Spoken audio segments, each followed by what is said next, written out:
Projektas Kviečiu šokti pažadinta aistra tai 19 kvapą gniaužiančių savaičių. Tai 100 valandų praleistų repeticijų salėje ir 1000 emocijų. Nuo nusivylimo iki palaimos, nuo neapykantos iki meilės.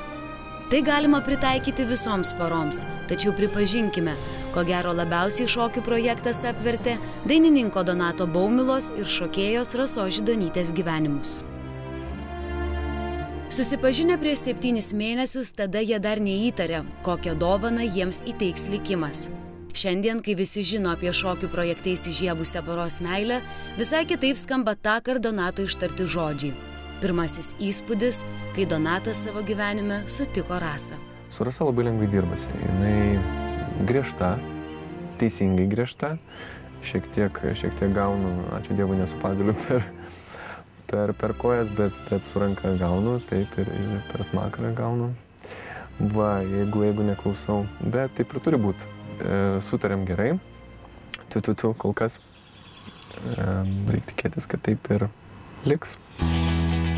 Ne tik, kad nesusipykę, bet ir pamilę vienas kitą, nuo pat pirmųjų laidų jie dovanojo jausmingus ir aistringus šokius. Tai jiems pirmose laidose iš komisijos lūpų skambėjo gražiausi komplimentai. Tad nužengę nuo parketo po savo pirmojo šokio, abu švytėjo iš laimės. Mums su Rasa patiko taip, kaip mes pasirodėm. Buvo tų klaidų ir yra kur dirbti. Keliai, pėdos, galva ir taip toliau. Bet mes pradėjom, aš tikiuosi, kad mes pradėjom pilna jėga ir toliau taip eisim į priekį. Visgi likimas šokių projekte šiai porai buvo dosnus ne tik gražių jausmų, bet ir skaudžių išgyvenimų. Nė neįpusėjus projektui, poros likimas buvo paženklintas skaudžiu atsisveikinimu. Nesulaukę žiūrovų palaikymo, jie iškrito iš projekto. Buvo be galo nesmagu ir liūdna tada, kai mes iškritom. Tai buvo toksai emocinis smūgis, kad buvom išmesti ir buvo projektas tik ką prasidėjęs, tik tai pradėjo rutuliotis ir teko jį palikti. Tai vat, tada buvo susiravęs apskritai daug ko pasitikėjimas, kad šokam blogai, kad mūsų niekas nemyli, mūsų niekas nevertina, už mus nebalsuoja ir niekam nepatinkam ir gerai. Iš tikrųjų daugiausia buvo džiaugsmingų akimirkų. Skaudžių beveik ne.